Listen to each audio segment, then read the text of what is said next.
A ministra Carmen Lúcia toma posse como novo presidente do TSE.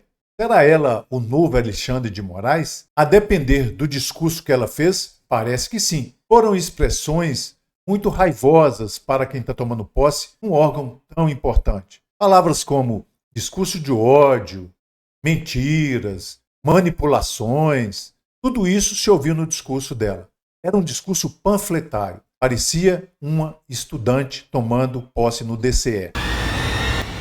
Parece que o que vai acontecer no TSE é uma repetição do que aconteceu na eleição de 2022 sob a presidência do Alexandre de Moraes.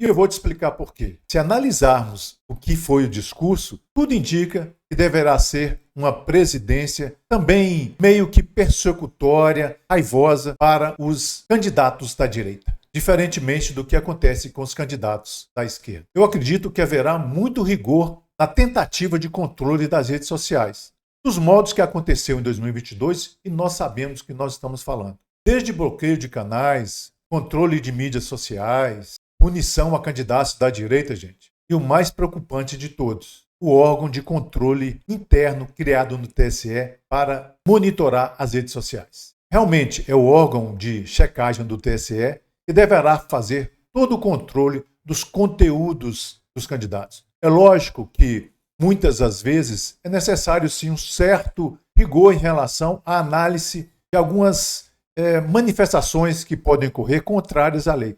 Mas isso é muito pontual.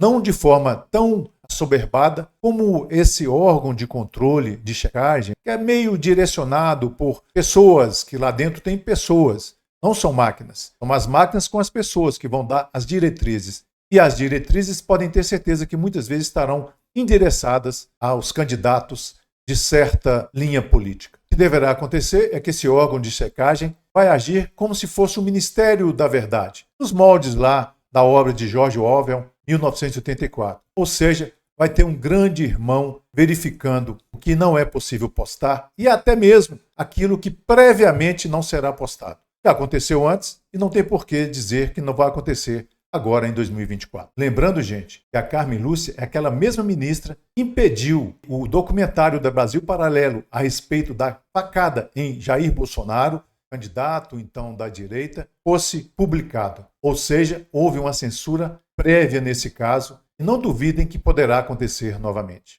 E aí, na época, ela usou expressões de exceção para justificar, com todos os cuidados, alertando que via a proibição como uma situação excepcionalíssima que a preocupava enormemente, entre outras pérolas. Mas daí até o que ela disse em relação à aplicação temporária sobre essas exceções que ela chamou, exceções à Constituição, gente. Não era qualquer exceção. Ou seja, alguns direitos previstos na Constituição estavam sendo usurpados pela ministra e ela estava dando justificativas, inclusive, ia ser só naquele momento. Mas nós sabemos o que aconteceu e perdurou por muito tempo e dura até hoje.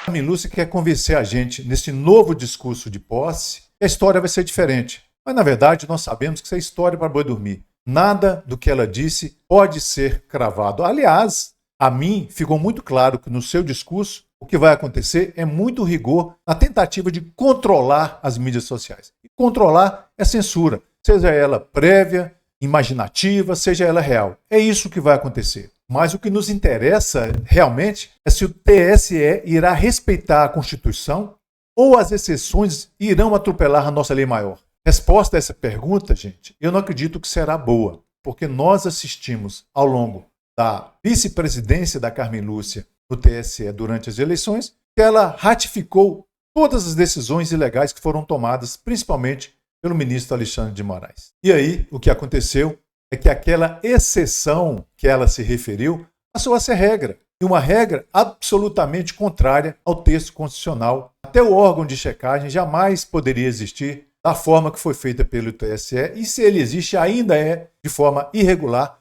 porque quem cria leis específicas em situações para este fim é o legislativo e não o judiciário. E, na verdade, o que está acontecendo é que uma regra ou uma lei que foi criada internamente está prevalecendo sobre todas as leis ordinárias, leis federais leis infraconstitucionais e até mesmo a própria Constituição. É com essa triste realidade que nós vamos ter em outubro agora uma eleição controlada, infelizmente, pelo TSE, de modo a favorecer os candidatos. Nós sabemos que são os preferidos desse governo e também desse judiciário amigo que tem um lado e nós sabemos qual é.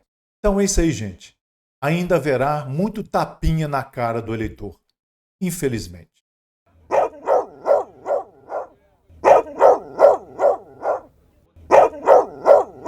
Faça comentários, dê um like, divulgue o vídeo para seus amigos. Até a próxima, se Deus quiser.